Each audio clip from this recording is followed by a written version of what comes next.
There is an instant in the journey of the awakened empath that does not seem extraordinary to the world, but that transforms everything from within. It is not an external event. It is not a visible achievement. It is not something that can be announced. It is a silent shift in the soul, an inner shift so profound that the old version of self begins to become too small for the new consciousness that is being born. For a long time, the empath lived trying to understand why he felt everything so intensely.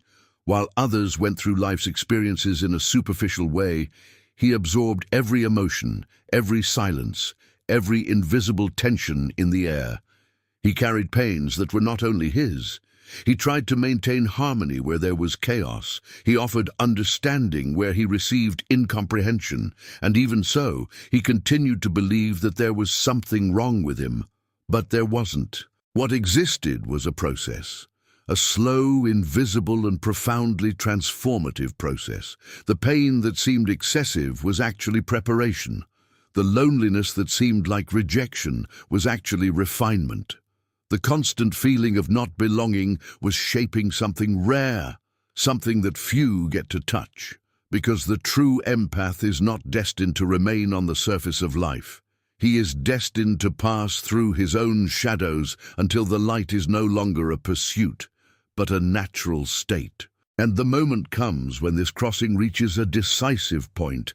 It's not explosive, it's not dramatic, it's serene. This is when the empath realizes that he no longer has to fight against what he feels. You no longer need to prove your worth. You no longer need to lower your sensitivity to be accepted. He begins to integrate everything that once confused him. The shadow ceases to be a threat and becomes a recognized part of the totality itself. The old identity begins to dissolve without resistance. This is where Sophia reveals herself, not as a distant idea, but as living wisdom within one's own being, as an integrated consciousness that is born when there is no more inner war. Carl Jung described individuation as the rare path of those who have the courage to cross their own unconscious. Few make it to the end because few can bear to let the old image of themselves die. More of a woke-up support. He accepts losing what no longer represents his truth. He accepts being misunderstood as he grows up. He accepts the conscious loneliness that accompanies every transformation with no return. And without realizing it, he begins to overtake everyone around him. Not because I want to, not because he considers himself superior, but because your vibration changes, its presence changes, its boundaries change. He stops looking for love outside and starts living from the love he found inside. And when that happens, the world around it looks different. Conversations that once filled now seem shallow. Relationships that once seemed essential become natural, but no longer necessary. The empath does not isolate himself by pain. He withdraws out of conscience. He chooses environments that respect his peace. He chooses people who don't require him to turn off his light. This is the rarest phase of the journey. The phase in which transformation ceases to be survival and becomes identity. The phase in which pain no longer leads to choices. The phase in which the equalizer is loved not as a defense, but as truth. There is a deep calm that begins to be born, a security that does not depend on approval, a strength that does not need to be displayed. If you feel that you are changing in ways that no one around you understands, if you realize that you no longer fit into the old patterns, if loneliness has ceased to be a burden and has begun to be a space of peace, perhaps you are crossing that threshold. Perhaps he is touching the stage that few reach.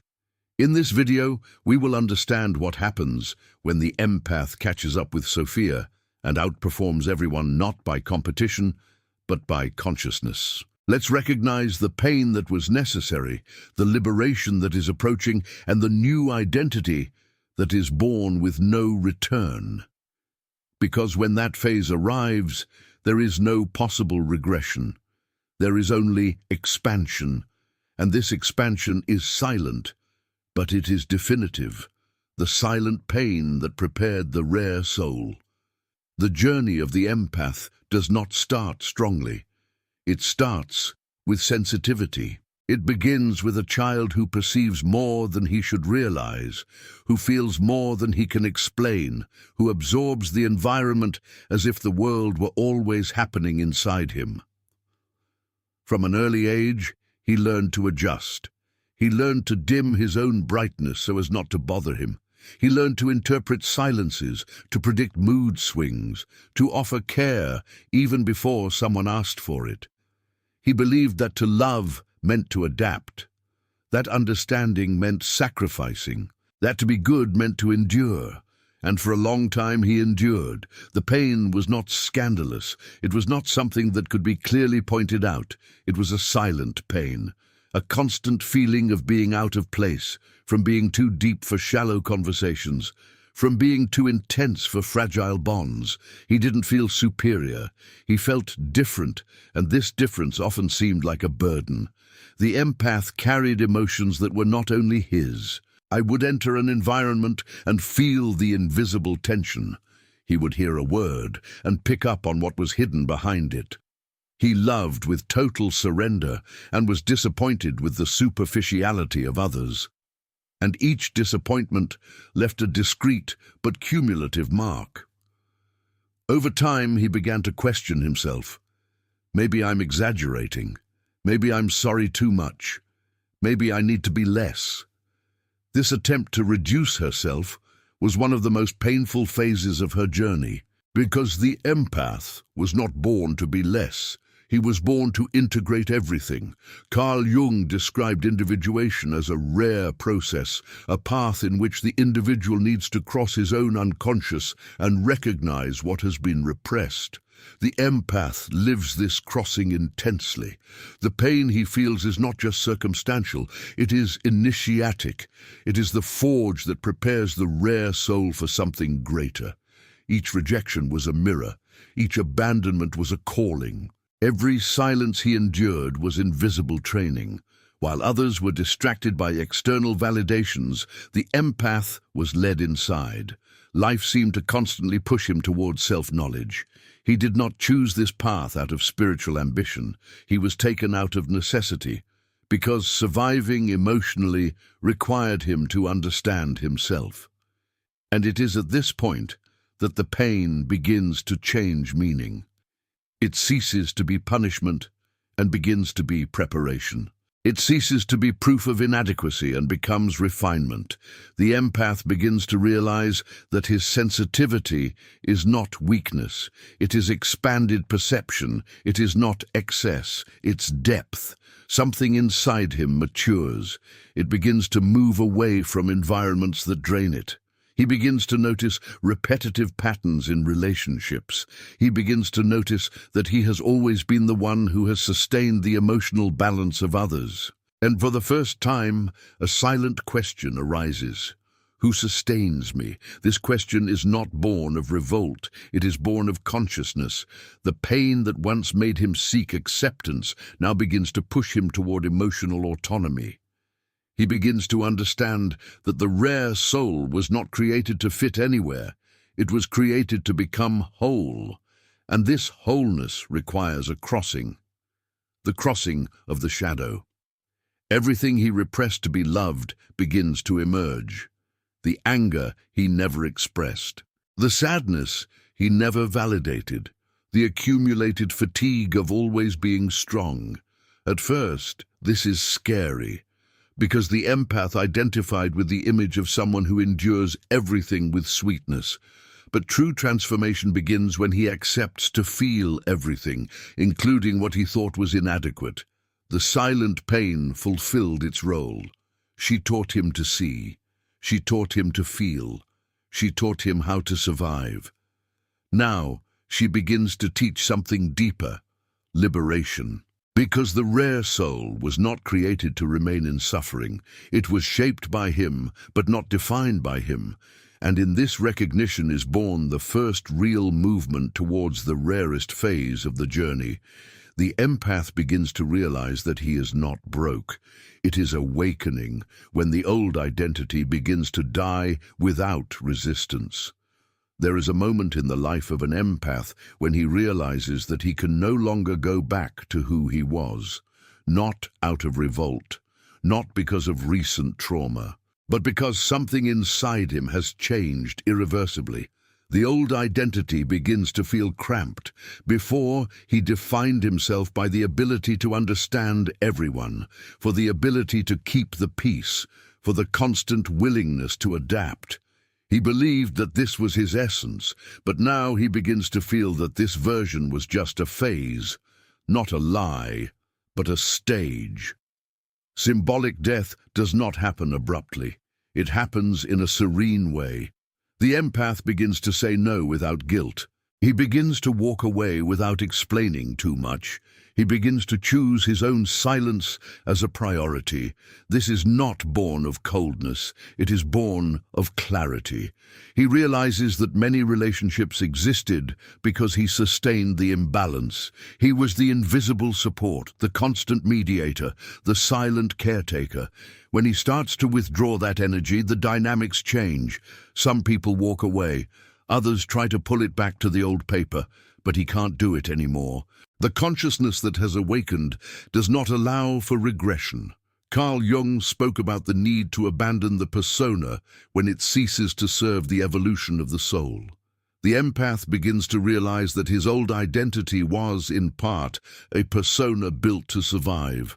An image of absolute goodness, of unlimited understanding, of infinite resistance. Now he begins to integrate boundaries. He begins to recognize his own needs. He begins to accept that he was not born to save anyone. This acceptance is liberating. He feels less urgency to prove value. He feels less need to explain depth. He feels less afraid of losing people who do not vibrate at the same frequency. And something surprising happens. Peace increases. The death of the old identity does not create emptiness, generate space. Space for authenticity, space for emotional rest, space to exist without performance. He begins to love his own company differently, not as a refuge from pain, but as a conscious choice. Loneliness is no longer a consequence of rejection and becomes an environment of expansion. Gradually, the empath realizes that he no longer seeks external intensity to feel alive. He finds intensity in his own presence. It finds meaning in silence.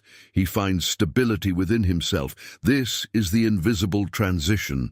The version that needed to be understood begins to disappear. The version that is understood is born. And when that happens, he understands that overtaking others doesn't mean competing. It means evolving at a pace that few can follow. The old identity is not destroyed with violence. She is thankful and left behind, because it fulfilled its role. He prepared the ground. It sustained survival. Now something bigger is starting to form. An identity based on consciousness, not adaptation. In self-love, not in approval. In presence, not in constant effort. The awakened empath does not become cold. It becomes whole, and this completeness marks the beginning of the rarest phase, because few can bear to let die what defined them for so long. Few accept to go through the feeling of external non-recognition. But the empath who reaches this point understands that true validation is born from within, and once this internal validation is established, there is no possible return. The transformation has already begun, the integration of the shadow and the end of the war within. After the old identity begins to dissolve, the empath enters an even deeper and quieter phase. It is the phase in which he stops fighting against parts of himself that, for years, he has tried to hide. It is no longer a battle against the world. It is the end of the internal battle. For a long time, the empath believed that it needed to be just light, just understanding, just kindness. He was proud of his own ability to forgive, to welcome, to endure. But inside him, there were emotions that didn't match that image.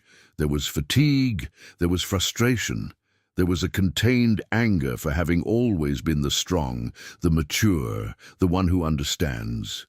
He tried to ignore these emotions because he thought they would make him less pure.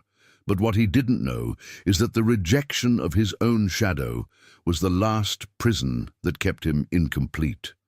Carl Jung taught that no one becomes whole by denying the darkness within. Totality is only born when light and shadow cease to be enemies, and that's exactly what starts to happen with the awakened empath. He stops running away from his own reactions. He stops judging himself by feeling what he feels. He accepts that within him there is strength, there is limit, there is even indignation. And when you accept, something extraordinary happens. The guilt begins to disappear. The integrated shadow does not turn the empath into someone cold. It transforms you into someone real. He understands that he can love without annulling himself. You can help without sacrificing. You can understand without absorbing. Sensitivity continues to exist, but now it is accompanied by awareness. The inner war ends when he realizes that he no longer has to choose between being strong or being kind. It can be both. You don't have to choose between protecting yourself or opening up. He can do this with discernment. This integration creates a stability that previously seemed impossible. Emotions cease to be storms and become natural waves. He is no longer frightened by his own intensity. He learns to sustain it, and with that, a new sensation arises: internal security. The empath no longer depends on external validation to confirm who he is. He knows. He feels it. He recognizes his own truth. The shadow, which once seemed like a threat, now becomes an ally. It shows you where your limits are. It protects you from repeating patterns. She reminds him not to go back to the old role. This phase is silent but powerful, because this is where real emotional maturity is born. Not the one built to please, but the one built to exist with authenticity. By integrating the shadow, the empath realizes that he no longer needs to prove his goodness. Its essence speaks for itself. Its presence changes. Your energy becomes firmer, more centered, more stable, and this naturally creates a distance between him and those who still live in internal conflict, not because he considers himself superior, but because his frequency no longer matches dynamics based on chaos or emotional manipulation.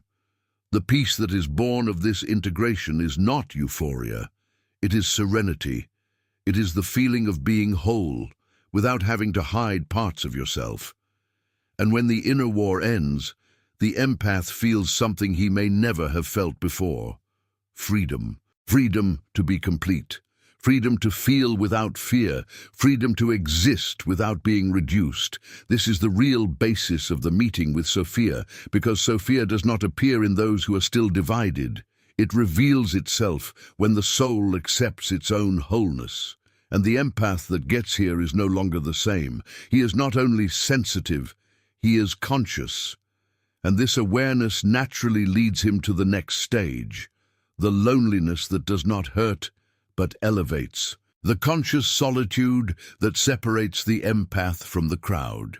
After the integration of the shadow, something inevitable happens. The empath begins to realize that he can no longer remain in the same environments, in the same conversations, in the same connections that were previously part of his routine. It is not rejection, it is not contempt, it's misalignment. Inner transformation changes the way he sees the world. He no longer seeks intensity out of need. He no longer enters into relationships to fill voids. He no longer accepts emotional crumbs in exchange for company. The loneliness that once hurt now becomes a choice. He begins to value silence. You begin to appreciate moments with yourself. He discovers that his own presence is enough. And this discovery changes everything, because when someone learns to feel complete alone, they stop accepting anything just to not be alone. The crowd continues to live at the same pace. Superficial conversations, constant distractions, quick validations. The empath observes, but no longer identifies himself. He does not judge. It just doesn't fit anymore. This is one of the most challenging phases of the journey, because externally it can seem that he is isolating himself, but internally it is rising. Conscious loneliness is different from the loneliness of rejection. Rejection hurts. Awareness empowers. He realizes that many bonds were sustained by necessity, not by affinity. When the need disappears, some ties naturally unravel, and he accepts this with serenity. There is a new maturity in his posture. He no longer runs after those who move away. He no longer begs for understanding. He no longer tries to explain his depth to those who do not want to dive. He simply follows. This separation is not abrupt. It is gradual. People are left behind not because of conflict, but because of difference in consciousness. And the empath understands that true growth is not always accompanied. Few reach this stage because few can stand the feeling of no longer belonging. Most prefer to stay in familiar environments, even if limiting, but the empath who played Sophia can no longer slow down his expansion to fit the old one. It starts to attract fewer people, but more truthful. He begins to speak less, but with more presence. He begins to live in a simpler but more authentic way, and something curious happens. Peace increases even more. He doesn't feel the urgency to be seen. He does not feel anxiety for approval. He knows who he is, and that's enough. Conscious solitude becomes sacred space. It is in this space that he listens to his own intuition clearly. It is in this silence that he feels connection to something greater. It is in this recollection that his energy is reorganized. The crowd may not understand this phase. You can interpret it as detachment or coldness, but the empath knows that this is not the case. It is about internal coherence. He does not surpass others by effort. It overtakes because it kept growing when many stopped. And this rise does not need an audience. It happens in silence. It happens within. And it is exactly this inner solidity that prepares the ground for the rarest awakening of all, the full encounter with Sophia, where the new identity ceases to be a transition and becomes destiny. Sophia's awakening and the ascension that few achieve. After the integration of shadow and conscious solitude, something begins to blossom within the empath that can no longer be explained only as emotional maturity. It is deeper, it's quieter, it's more definitive. It is Sophia's awakening, not as an external figure, not as a distant symbol, but as an inner presence that organizes everything. Sophia is the wisdom that is born when the empath is no longer divided, when he no longer fights himself, when he no longer tries to prove his worth. It arises when there is coherence between feeling, thinking, and acting. The empath notices that his perception becomes clearer.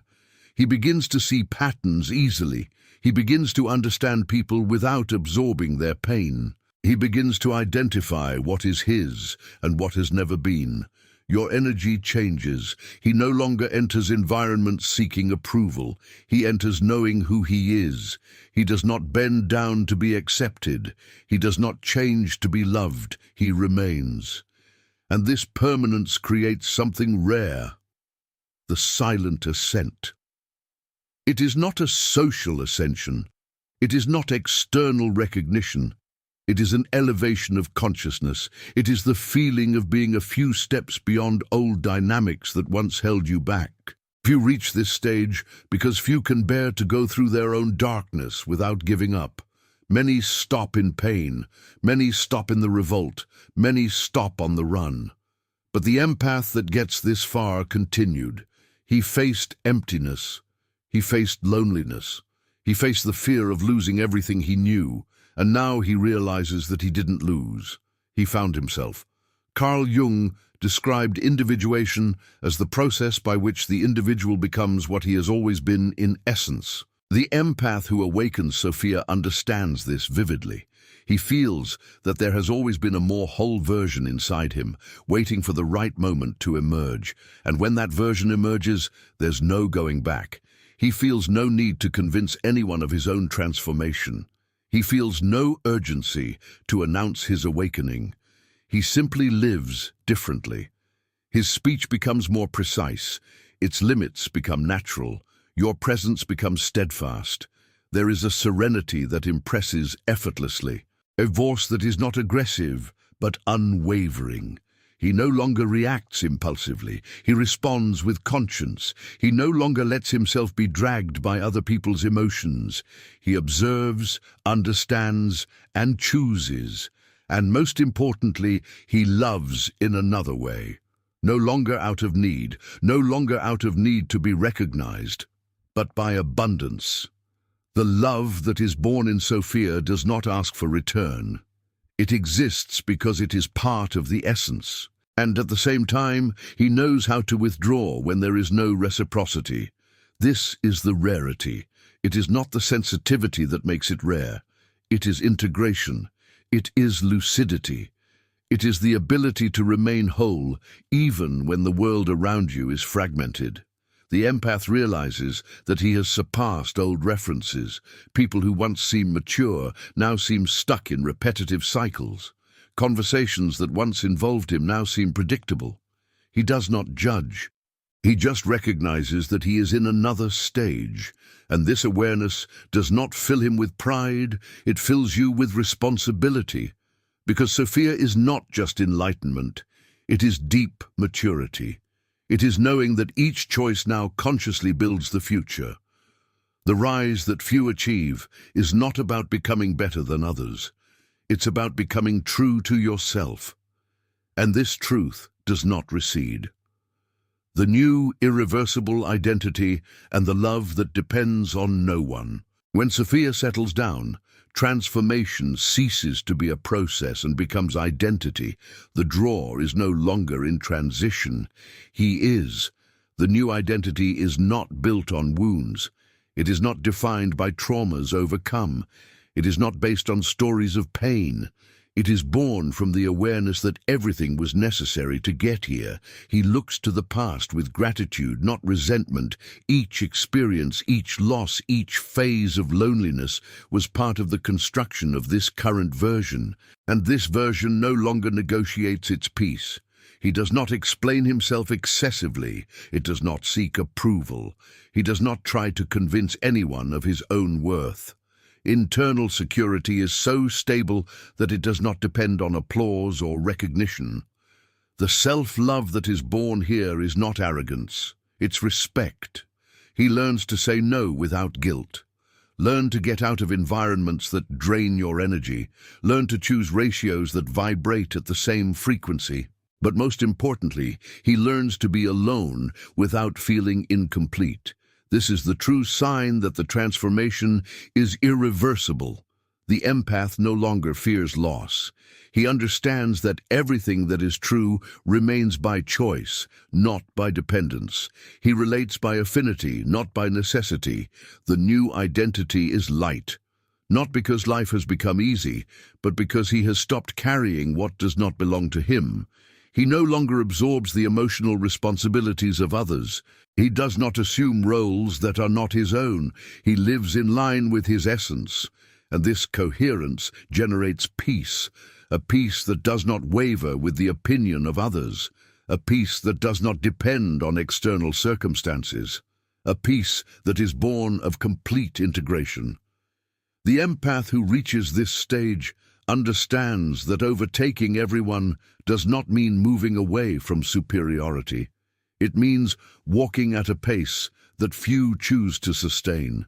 He becomes selective with his energy. He becomes conscious with his words. Become true to your own heart, and there is something almost invisible but deeply noticeable in its presence: stability. He no longer seeks constant intensity. He no longer needs to prove strength. He no longer identifies with pain as an essential part of who he is. It is whole. And when one becomes whole, There is no going back to fragmentation. The final transformation is not explosive. It is serene. It's the feeling of finally being at home within yourself. This is the rarity. This is the silent ascent. This is the new identity. And the empath that has come this far no longer needs to look for meaning. It has become meaning itself.